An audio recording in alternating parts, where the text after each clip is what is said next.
మనందరం ఇక్కడ కూర్చుని ఉన్నాం.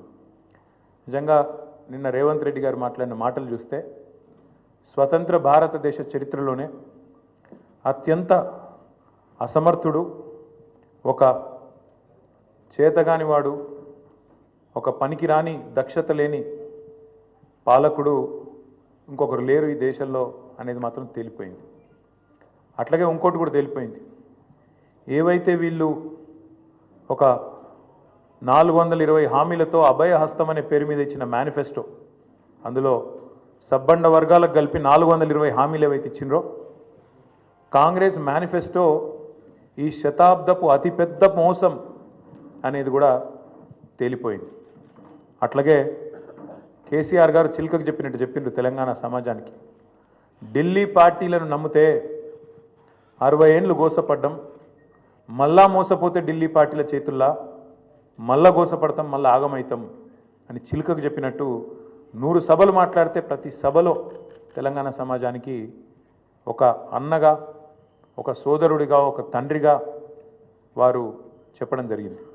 ఆనాడు ఎన్నికల నాడు కేసీఆర్ గారు చెప్పిన ప్రతి మాట, ఢిల్లీ పార్టీలను నమ్మితే ఆగమైతే తెలంగాణ అని చెప్పిన మాట అక్షర సత్యం అని చెప్పి ఇవాళ రుజువు అయింది. ముఖ్యమంత్రి గారు మాట్లాడుతూ నన్ను ఎవరు నమ్ముతలేరు, అప్పు ఉడతలేదు, ఢిల్లీకి వెళ్తే దొంగను చూసినట్టు చూస్తుండ్రు, అపాయింట్మెంట్ కోసం పోతే చెప్పులు ఎత్తుకపోతాడేమో అని భయపడుతున్నారు.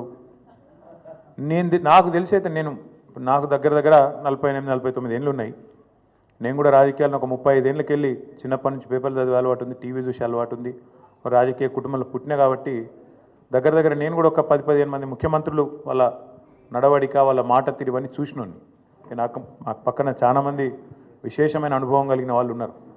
కానీ బహుశా ఇంత దివాలా కోరు మాటలు మాత్రం బహుశా ఈ దేశ చరిత్రలనే ఏ రాజకీయ నాయకుడు కూడా మాట్లాడలేదు. ముఖ్యమంత్రి కాదు, ఏ రాజకీయ నాయకుడు కూడా మాట్లాడలేదు. ఒక్క మాటలో చెప్పాలంటే రేవంత్ రెడ్డి గారు నిన్న నాకు పరిపాలన చేత కాదు అని కాడి పడేసిండని చెప్పక తప్పదు. చాలా స్పష్టంగా కాడి వారేసి నాతో కాదు అని చేతులు ఎత్తేసిండు. ఇక అయిపోయింది, నాతో కాదని నిన్న స్పష్టంగా చెప్పిండు. కానీ వారితో పాటు ఈ రాష్ట్ర ప్రజలకు కొన్ని వాస్తవాలు చెప్పాలి కాబట్టి, మా బాధ్యత కాబట్టి చెప్పాలనుకుంటా ఉన్నాం. ఎక్కడ పోయినా దొంగలాగా చూస్తున్నారు అంటున్నాడు ముఖ్యమంత్రి. మరి దొంగలెక్క కాకపోతే ఎట్లా చూస్తారు? దొంగలెక్కనే చూస్తారు. నోట్ల కట్టలతో దొరికిపోయిన దొంగను ఖచ్చితంగా దొంగనే అంటారు, దొంగనే చూస్తారు. ఒక విశ్వసనీయత లేని ఓటుకు నోటు దొంగను కాంగ్రెస్ అనే ఒక ఎర్రి పార్టీ గుడ్డిగా నమ్మి సీఎం చేసింది. కానీ ఖచ్చితంగా దేశంలో మిగతా వాళ్ళు మాత్రం నమ్ముతలేరు. మోసగాళ్లను దొంగలే అంటారు ముఖ్యమంత్రి గారు.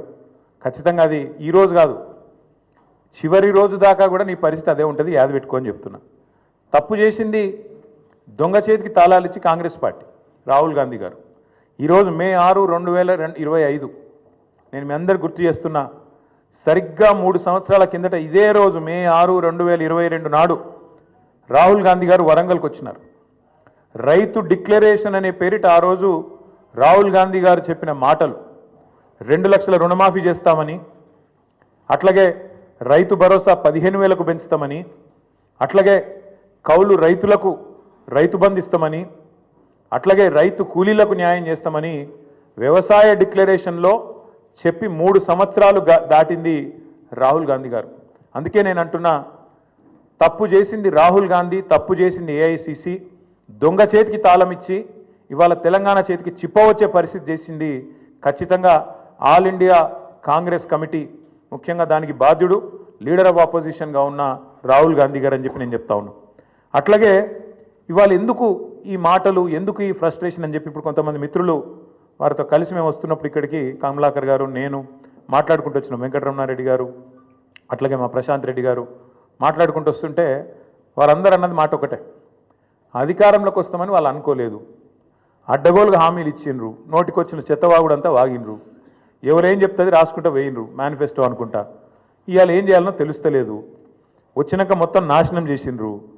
అట్లాంటి పరిస్థితి వచ్చింది కాబట్టి ఇవాళ కేవలం తప్పించుకోవడానికి, కేవలం ప్రజలను ఇక మాతో కాదు తప్పించుకోవడానికి మార్గాలు వెతుకుతూ, దొంగతనం చేసినాక దొంగ పారిపోయేటప్పుడు ఎట్లయితే మార్గాలు వెతుకుతాడో ఆ పద్ధతుల్లో రేవంత్ రెడ్డి గారు ఇవాళ మాట్లాడుతున్నట్టుగా ఆయన ఫ్రస్ట్రేషన్ చూస్తుంటే కనబడతా ఉన్నది. ఎన్ని మాటలు చెప్పిండండి మన రాష్ట్ర ప్రభుత్వ ఉద్యోగులకి ఎన్ని హామీలు ఇచ్చిండు అసలు ఉద్యోగుల గురించి ఉద్యోగుల త్యాగాల గురించి